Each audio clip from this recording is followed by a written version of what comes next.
የጾም ሰዓት እንኳን ሲያበቃ አትጣደፍ ይላሉ። አትጣደፍ፣ ከምግቡ በላይ መሆንን አሳይ። እንዴት? ምግብህን አስቀምጥና መጀመሪያ ልጸልይ ከዛ በኋላ አበላለሁ ብል ጸልይ።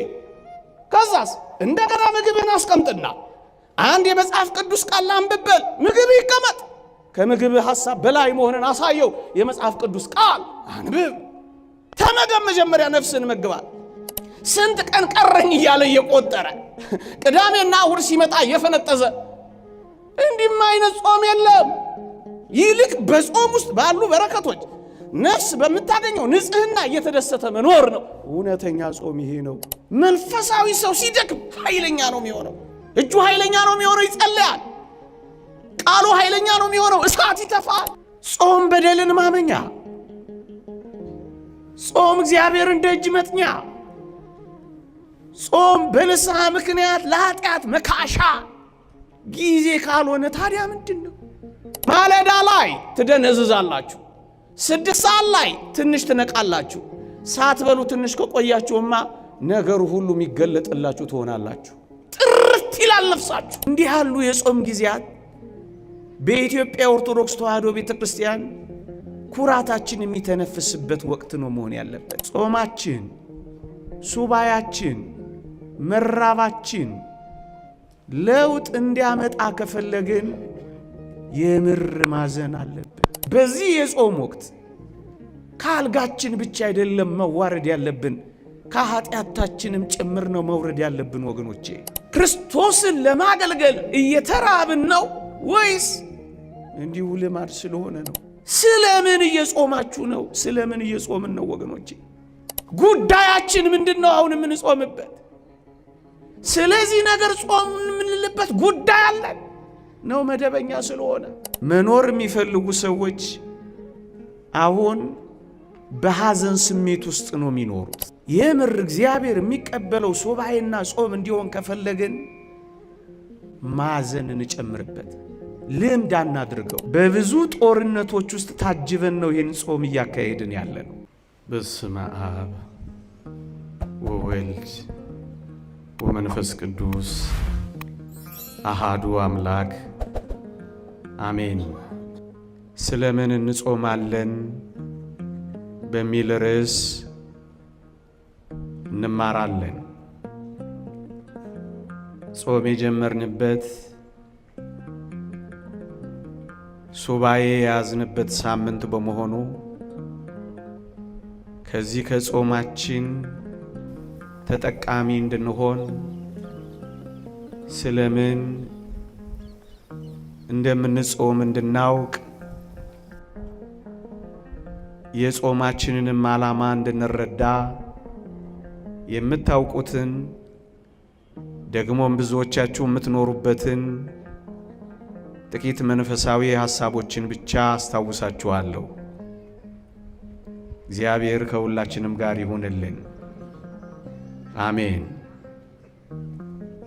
በቅዱሳት መጻሕፍት ስለ ጾም በተጻፉት አንቀጾች ሁሉ የጾም ጥቅሞች፣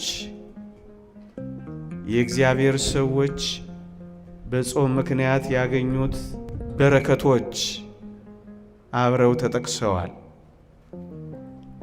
እነሱን ቀደም ብዬ አሰማችኋለሁ። ታስታውሱ ከሆነ ታላቁ ነህምያ አያሌ ቀንም አዝን ነበር፣ በሰማይም አምላክ ፊት እጾምና እጸልይ ነበር ይላል። ወገኖቼ ሐዘኑን የገለጸው ምሬቱን ያሳሰበው በወገኖቹ ላይ የደረሰውን ሐዘንም በእግዚአብሔር ፊት ያሳሰበው በብርቱ ጾምና ጸሎት ነበር። ወገኖቼ እንዲህ ነው የሚለው፣ አያሌ ቀንም አዝን ነበር፣ በሰማይም አምላክ ፊት ጾምና ጸልይ ነበር ይላል። ወገኖቼ ጾም ሐዘን አለው። ጾም የልብ ትካዜ አለው። ጾም በእግዚአብሔር ፊት ማዘናችንን መግለጽ አለው በውስጡ። ለዚህ ነው ነህምያ የኢየሩሳሌምን መፍረስ፣ የቅጥሮቿንም መቃጠል፣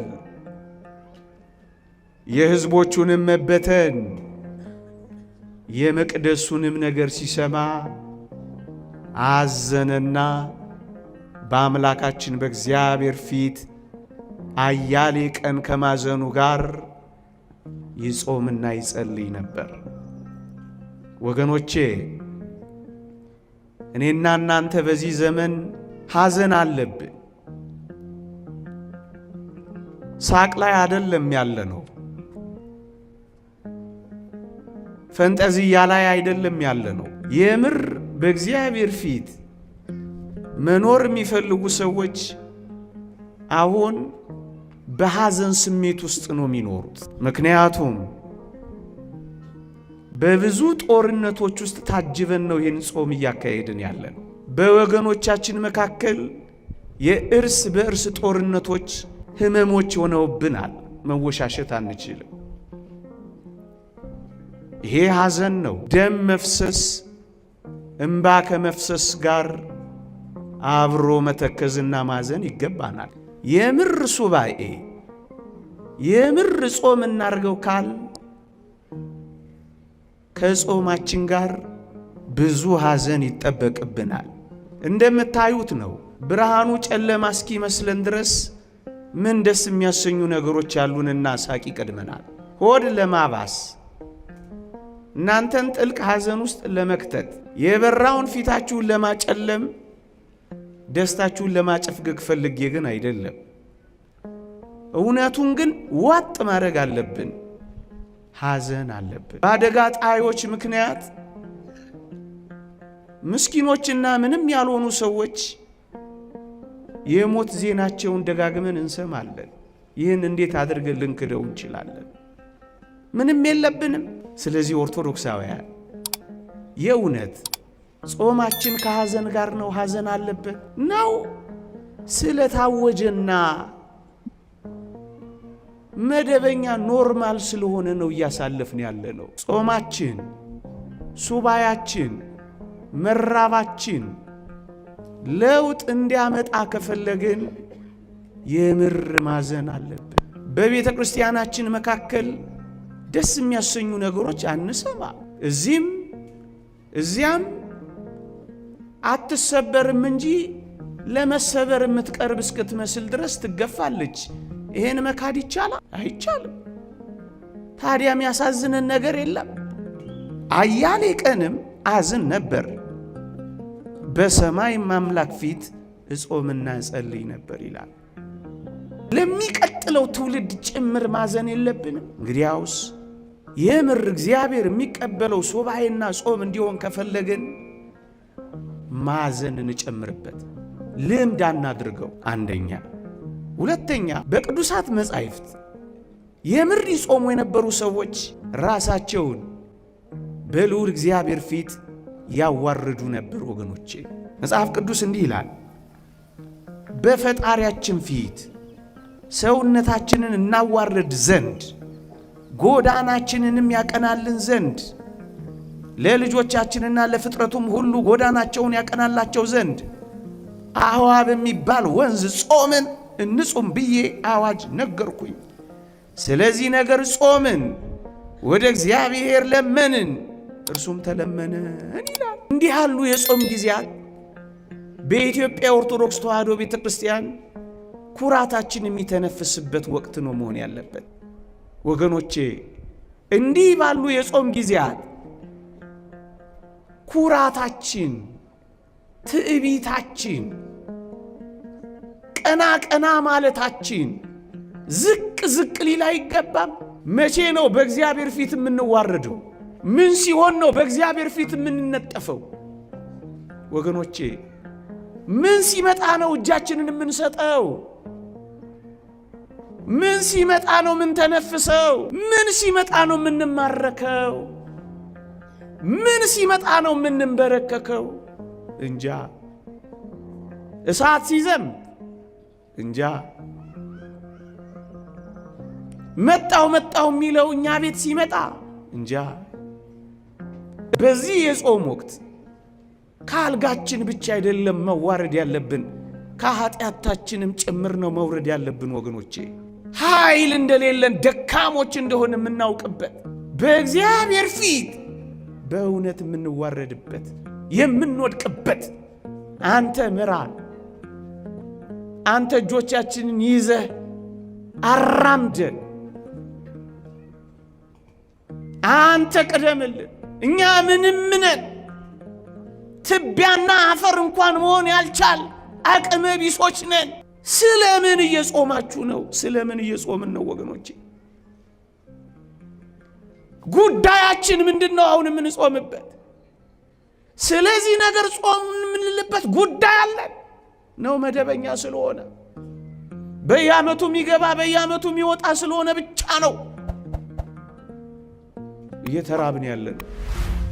ረሃብ ነው የያዝነው? ጾም ነው የያዝነው? ክርስቶስን ለማገልገል እየተራብን ነው ወይስ እንዲሁ ልማድ ስለሆነ ነው? አሁን በእግዚአብሔር ፊት የምንዋረድበት ጊዜ ካደረግነው እንድንበታለን። ልመናችን ይሰማል። ስለዚህ ነገር ጾምን፣ እግዚአብሔርን ለመንን፣ እርሱም ተለመነን ይላል። ዕዝራ ነው ይህን የሚለው። እግዚአብሔር እንዲሰማን ከፈለጋችሁ በእነዚህ የጾም ወራት የምር ራሳችንን በእግዚአብሔር ፊት እናዋርድ፣ በንስሐ እናዋርድ። ደካማ ነን ብለን እናዋርድ።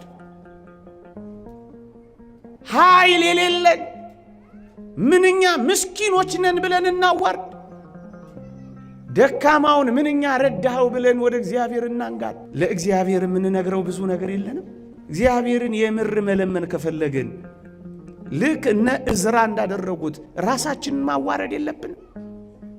ሁለተኛ የነቢዩ ዳንኤልንም ቃል አንብብላችሁ። ዳንኤል ሆይ አትፍራ፣ ልብህም ያስተውል ዘንድ ሰውነትህንም በአምላክ ፊት ይዋረድ ዘንድ ካደረክበት ከመጀመሪያው ቀን ጀምሮ ቃልህ ተሰምቷል፣ እኛም ስለ ቃልህ መጥቻለሁ ይለዋል። ከመጀመሪያው ቀን ጀምሮ ራስን ካዋረድክ በእግዚአብሔር ዘንድ ቃልህ ተሰምቷል አሉ። ወገኖቼ የዚህ ሁሉ ሕዝብ ቃል እግዚአብሔር እንዲሰማው ሁላችንም መዋረድ የለብንም። እነዚህ የአጽዋማት ወራት ወገኖቼ በደላችንን ሳናምን በኃጢአታችን ሳንጸጸት በበደልና በክፋቶች መካከል እየተመላለስን መሰማትን ከወዴት እናገኛለን? ጾም ወደ እግዚአብሔር የመመለሻ በድለናል ብለን በእግዚአብሔር ፊት የመነጠፊያ ጊዜያችንም አይደለም። ስንቶቻችን በንስሐ ሕይወት ገጥመነዋል። እንድንሰማ ተቀባይነት እንድናገኝ መንገዱ ይሄ ከሆነ ታዲያ ጾማችን የመመለሻችን እንዲሆን አናደርጋትም? በጣም ቀላል። ጾም በደልን ማመኛ፣ ጾም እግዚአብሔርን ደጅ መጥኛ፣ ጾም በንስሐ ምክንያት ለኃጢአት መካሻ ጊዜ ካልሆነ ታዲያ ምንድን ነው? እንዲሁ መደበኛ ልማድ፣ እንዲሁ ሰዓት ሲደርስ መብላት፣ እንዲሁ ቀን እየጠበቅን ዓመት ይሄን ማድረግ ሳንመለስ ስንት ጥያቄያችሁ ሳይመለስ ስንት ጾም አለፈ። ወገኖቼ የጾም ውጤቱ የሚታወቀው የመንፈሳዊ የሕይወት ለውጥ ስናመጣ ነው። ብርቱ የጾም ቀናት ባለፉ ቁጥር ስንት የሕይወት ለውጥ ያላመጣንባቸው የጾም ወራት ነጎዱ። ቅዱስ ዮሐንስ አፈወርቅ የጾም ውጤቱ የሚታወቀው የሕይወት ለውጥ ስናመጣ ነው ይላል። አለበለዛ ምኑን ጾም ነው? ትንሽ ጊዜ ገርበብ፣ ከዚያ ደግሞ ገርበብ ያደረግነውን ያክል ክፍት እናደርገዋለን። ትንሽ ጊዜ ሰብሰብ፣ ከዚያ በኋላ ደግሞ ባያሌው እንበተናለን። ታዲያ የታለ የጾም ጥቅሟ? ዋናው የጾም ጥቅም ለውጥ ነው። እሱስ የህይወት ለውጥ። አራተኛ ያለምንም ጥርጥር ሁላችንም አንድ ደግሞ ተጋድሎ አለብን። ኦርቶዶክሳውያን እንደመሆናችን ከአጋንንት ጋር ገባንም አልገባንም ወደድንም ጠላንም ውጊያ ውስጥ ገብተናል፣ ደም ተቃብጠናል። ታዲያስ በምን ልናሸንፈው ይገባል? ወገኖቼ የሚታገሉን አጋንንት አይናቸውን ትኩር ብለው ቢያዩ ሊያጠፉ የሚችሉ መናፍስት እንዳሉ አታውቁ? ታዲያ ብቻችን እንዴት እንችላቸዋለን? ዝም ብለን እየተዋጋን ይሆን እየወደቅን ያለ ነው? ይታል እጃችሁ ላይ የምር መሳሪያ። እንዲህ ይላል መሪ ይስሐቅ፣ ክፉ ባላጋራ ሰይጣን ከሰው አንዱን ጾም ሲጾም ያየው እንደሆነ ይፈራ። ጌታ በቆሮንቶስ ገዳም ያሳፈረውን ማፈሩን የነሳውን ድል መንሳቱን ያስበዋል። ሊቀ ካህናት ከሚሆን ከጌታ በተሰጠን በጾም ኃይሉ ትደክማለች። ከዚህ ከጾም የሚጸና መንጋሻ አለ። ከአጋንንት ጋር ለመዋጋት ለልቦና ጽናትን የሚሰጠው እንደ ጾም ያለ ምን አለ? ይኸውም ክብር ይግባውና ክርስቶስን ለማገልገል መራብ ነው ይላል። እና በምን ትዋጉታላችሁ? በንጹህ ጾም ካልሆነ እንዴ? ነቢዩ ዳዊትስ ያለውን አልሰማችሁም? አጋንንት ሲያስጨንቁኝ ማቅ ለበስኩ፣ ነፍሴንም በጾም አደከምኳት፣ ጸሎቴም ወደ ብብት የተመለሰ ይላል።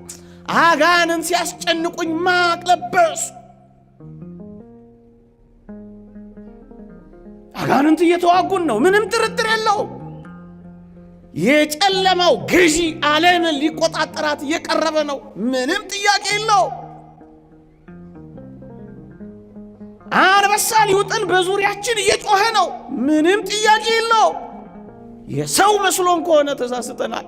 ታዲያስ ከጾም የሚጸና ጋሻ ምን አለ? ለመዋጋት። ስለምን እንጾማለን? ለተጋድሎ። ስለምን እንጾማለን? ለመመለስ። ስለምን እንጾማለን? ራሳችንን ለማዋረድ። ስለምን እንጾማለን? ሐዘናችንን በእግዚአብሔር ፊት ልንገልጥ። ኦርቶዶክሳውያን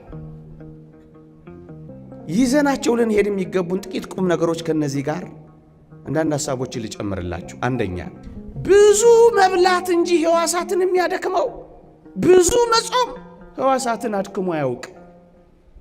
ዓለሙ ገልብጦ እንዳይነግረን እኛም በዚህ ሁኔታ እንዳንረዳው ነው። በጣም ብዙ የተመገቡ ሰዎች አይደሉም ምን በበሽታ የተጠቁት ሕዋሳቸው የደከመው ነው እኮ። እይ ወገኖቼ፣ ከዳን እስከ ቤርሳቤ የገዛው ንጉሥ ዳዊት ብርቱ ጿም እኮ ነበር። ቅድም አነበብኩላችሁ አይደለም? ሰውነቴ ቅቤ በማጣት ከሳ ያለው እሱ አይደለም? እንዲህ አይነቱ ብርቱ ንጉሥ በጾም ነው ብርቱ የሆነው። በጾም ትነግሳለህ ክርስቲያን ሆይ። የሚጾም ሰው ደካማና ለፍስፍስ የሚሆን እንዳይመስላችሁ። እዩ ነቢዩ ዳንኤል በዚያ በምርኮ ምድር በሀገሩ ልማድ ሽቶ እየተቀባባ አይደለም ድል ያደረገው፣ እየጾመ ነው ያሸነፈው። ማሸነፍ ከፈለጋችሁ በኮስሞቲክስ ብዛት አይደለም እናሸንፈው፣ ነፍሳችንን በጾም በማስዋብ ነው። የበላና የተማረ እንግዲህ ሞክሩት፣ ሊሆን ይችላል አንደኛው። ግን እውነቱን እንነጋገር ከተባለ እንደ እግዚአብሔር ቃል አስተዋዮች፣ ጥበበኞች፣ በጣም ንቆች የነበሩት በጣም ብዙ የሚበሉት አይደሉ። እንዳትሳሳቱ። እደክማለሁ፣ ላንቁሶ ሆናለሁ፣ እልፈሰፈሳለሁ እንዳትሉ። መንፈሳችሁ ንቁ የሚሆነው በጾማችሁና በተራባችሁ ቁጥር። ማለዳ ላይ ትደነዝዛላችሁ፣ 6 ሰዓት ላይ ትንሽ ትነቃላችሁ። ሳትበሉ ትንሽ ከቆያችሁማ ነገሩ ሁሉ የሚገለጥላችሁ ትሆናላችሁ። ጥርት ይላል ነፍሳችሁ። ወገኖቼ ጾማችንማ እውነተኛ ሲሆን መክሳት የለውም፣ ወፍረዋል። መጥቆር የለውም፣ አብርተዋል። መደንዘዝ የለውም፣ ንቁ ሆነዋል። አልደከሙም፣ በርትተዋል። እውነት እንነጋገር ከተባለ በአጭር ያልተቀጩት ብዙ ዘመን የጠገቡት እኮ ጾሚዎች ናቸው። አባ ጳውሊ ከ100 ዓመት በላይ፣ አባ አንጦንስ ከ90 ዓመት በላይ፣ አባታችን አባ ዜና ማርቆስ ከ140 በላይ ጾሚዎቹን የሰነበቱት። እዚህ ነው የእግዚአብሔር ቃል ስደክም ያን ጊዜ ኃይለኛ እሆናለሁ ነው የሚለው። መንፈሳዊ ሰው ሲደክም ኃይለኛ ነው የሚሆነው። እጁ ኃይለኛ ነው የሚሆነው፣ ይጸልያል። ቃሉ ኃይለኛ ነው የሚሆነው፣ እሳት ይተፋል። እኛ በቁም ነገር የምር ያዝነው ስለማይመስለን እኮ ነው። ይኸውላችሁ ወገኖቼ በጾምና በጸሎት መድከም የለም። ለምን? ስንጾምና ስንጸልይ ጌታችን አብሮ ከኛ ጋር መስራት ይጀምራል። ከእግዚአብሔር ጋር ሆኖ ማን ይደክማል? ምግብን የሚተው ሰው ወይም ምግብን በጾም ምክንያት መተውን የሚለማመድ ሰው ወገኖቼ ይህን ዓለም ለመተው ቅርብ ነው የሚሆነው። እደግመዋለሁ፣ በጣም ቅርብ ነው የሚሆነው ይህን ዓለም ለመተው። የዓለም መመዘኛ በቀን ስንት ካሎሪ ትበላለህ ነው። በቃ ምግብ ነው፣ ምግብ ነው ጉዳዩ ይሄ ዓለም ወገኖቼ። አያችሁ፣ ከምግብ ሐሳብ በላይ ስትሆኑ ምግብን መርገጥና መናቅ ስትጀምሩ ሀብት ከመናቅ በፊት የሚቀድመው ምግብን መተው ነው። ይሄንን ነው አሁን የምንለማመደው። ይሄንን በጥልቀት የሚለማመድ ሰው ዓለምን ለመናቅ ቅርብ ነው የሚሆነው ያልኳችሁ እኮ ለዚህ ነው። የተወደደ መድኃኒታችን ኢየሱስ ክርስቶስ ቅዱሳን ሐዋርያት ስንቅ ይዘው ሲዞሩ ያልታዩት ለምን ይመስላችኋል? ሊቁ ዮሐንስ አፈወርቅ ምን ይላል? ምግብ ያን ያህል አስፈላጊ ስላልሆነ ነው ይላል። በቃ ምግብ ይዘው ዞረው አይታችሁ አታውቁም? ምንም ምግብ የለም ሄደን ገዝተን እንምጣ ሲሉት ትሰማላችሁ። ደክሞትና ርቦት ውሃ ጠምቶት ነበረ፣ በውሃ ጉድጓድ ተቀመጠ ሲል ታገኙታላችሁ። ለምግብ እጅግም ትኩረት አይሰጥም ነበር ጌታችን። ምግብን መናቅን መልመድ የምንጀምረው እንዲህ አይነት የጾም ጊዜያትን ስለ ከዓለም በላይ እንሆናለን። የመንፈስ ልዕልና እናገኛለን፣ ከፍ እንላለን፣ ነፍስን ማስቀደም እንጀምራለን። ይሄ ጥልቁ የመንፈሳዊ የወላችሁ ወገኖቼ ከምግብ በላይ ስትሆኑ ሰማዕትነትን እየለመዳችሁ ትሄዳላችሁ። በሙሉ ሰማዕታትን ተመልከቷቸው። ስልጣን እንስጣችሁ ንሹሟቸው ሲሏቸው የረገጡት ለምን ይመስላችኋል? ሰውነታቸውን አስለምደዋል። ከምን? ከምግብ ጀምሮ ነው።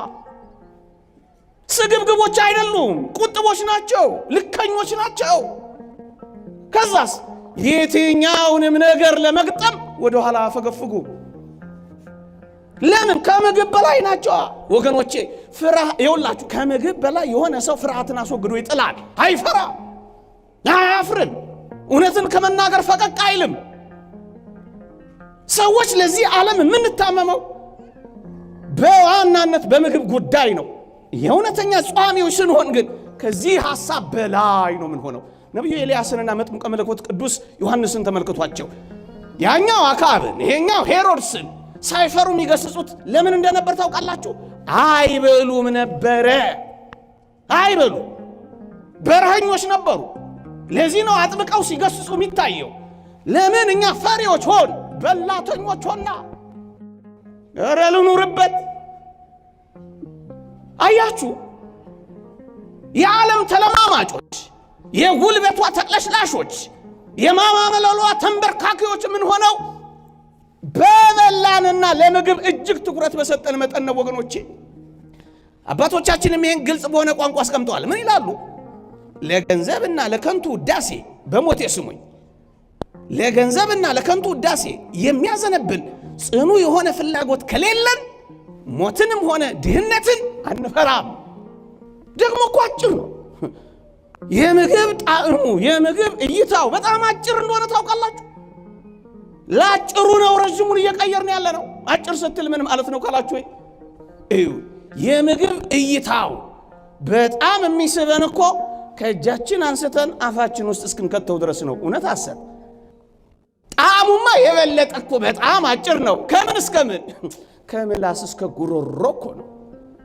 እንዲህ ላለው የአጭር አጭር ነገር እኮ ነው ዘመናችንን ሁሉ ተጣብቀን ምን ኖረው። በጣም አጭር ነው። ጣዕሙ አጭር ነው። እይታው አጭር ነው። መጎምጀቱ አጭር ነው። ወገኖች እውነተኛ ጾምን የምር የምንጾም ከሆነ ስትጾሙ ውላችሁ የለም?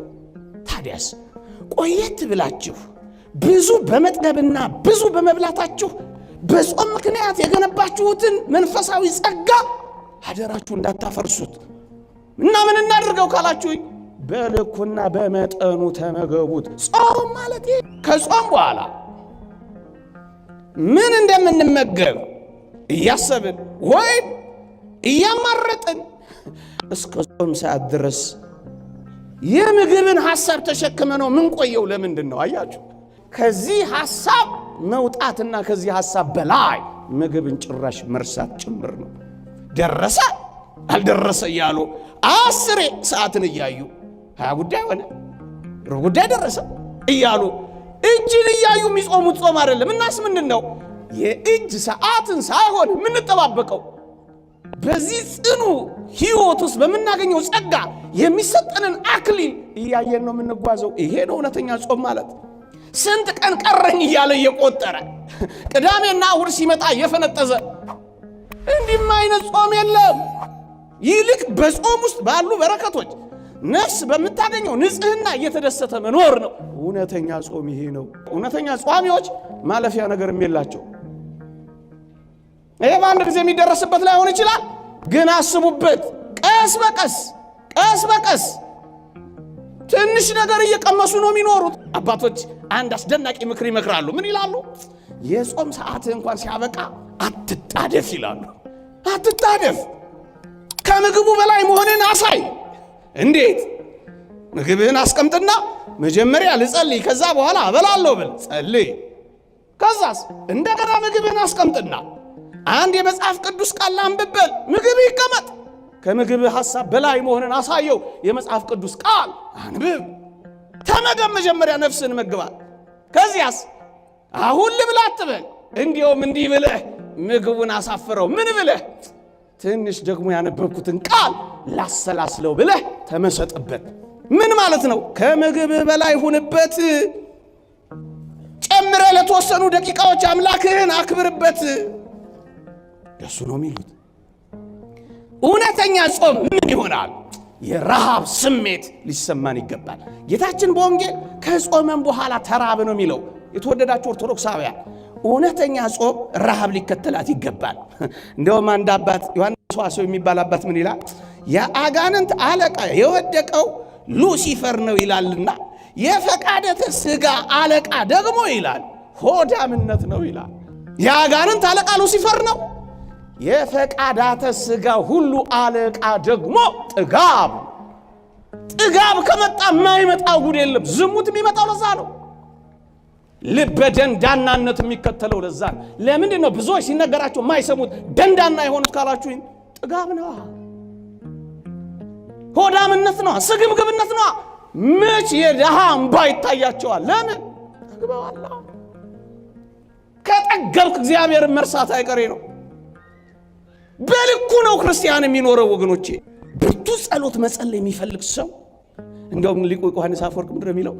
በምሽት ሰዓት ተንበርክከህ የአምላክህን ስም ልትጠራ ስትል ሆድህ እንዳይከብድህ ሆድህን በልኩ ሙላው ይላል። እንኳን በአጽዋማት ወራት በሌሎችም ወራት ጸሎታችን በደንብ እንድትደረግ ከፈለጋችሁ ሆዳችሁን ባዶ አድርጓል። ምን ማለት መሰላችሁ? በጥጋብ ሆድ ሲከብድ ላይ ስለማይቻል እኮ ነው። እንደውም የውላችሁ በጥጋብ ምክንያት እንባ ይደርቃል። ሆድ ሲጎድል በብዙ ጾም መካከል የእንባዎች ምንጭ ይፈልቃል ይላል ዮሐንስ ዘሰዋስው። በእግዚአብሔር ፊት የእውነት ለመዋረድ ከልብ የሆነ የመነጨ እንባን አፍስሶ በእግዚአብሔር ፊት ይቅርታን ለመጠየቅ እውነተኛ ክርስቶስን ለማገልገል መራብን ይጠይቃል ወገኖቼ። እንደውም አባቶቻችን ምንድን ነው የሚለው? በረሃብ የምትፈጸም ትንሽ ጸሎት በጥጋብ ወቅት ከሚደርሰው ብዙ ድጋም ይሻላል ይላል። በረሃብ ወቅት የምናደርሳት ትንሽዬ ጸሎት ትጠቅመናለች ወገኖቼ። ዝምተኛ ያደርጋል። በጣም ዝምተኛ ነው የሚያደርገው። የሚጾም ሰው፣ የማይበላ ሰው፣ ጿሚ ሰው አፉን እንደፈለገ ዝም ነው የሚለው። አፉ ይዘጋል። ስለ ነጎ እንኳን ማውራት አይችልም፣ ጸጥ ይላል። መራብን ስታዩ ለሚራቡት ደግሞ መራራት ትጀምራላችሁ። በጥጋቡ ስትኖሩ ግን መራራት ከቶም ቢሆን የሚታይ አይታያችሁ። እጅግ ብንጠግብስ ምን እንሆናለን? እሱን 1 ደቂቃ ወይ 2 ደቂቃ ውስጥ ብቻ ተናግሬ ያበቃል። በጣም የምር እግዚአብሔርን ደስ የሚያሰኝ መንፈሳዊ ሕይወት ለመኖር ይፈልጉ። በተለይ ብርቱ የሆነውን እንደው ምን ይላል አንድ አባት በጣም የሚገርም ነገር ይናገራል። ምን ይላል?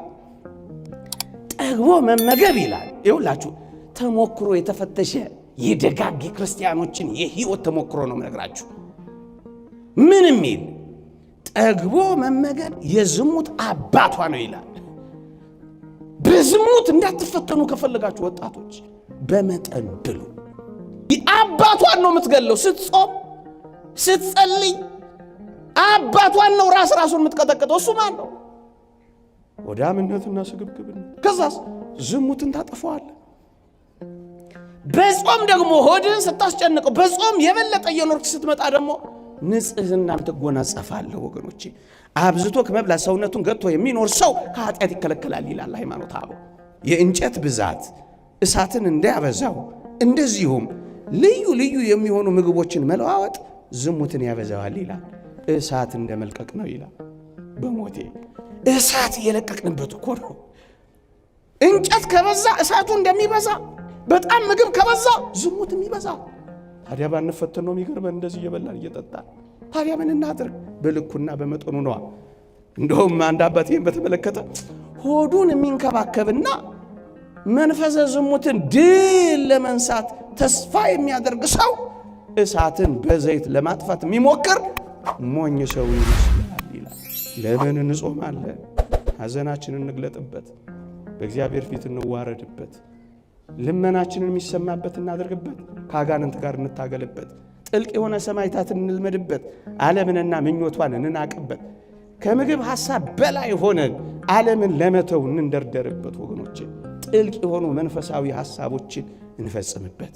ይቆየን።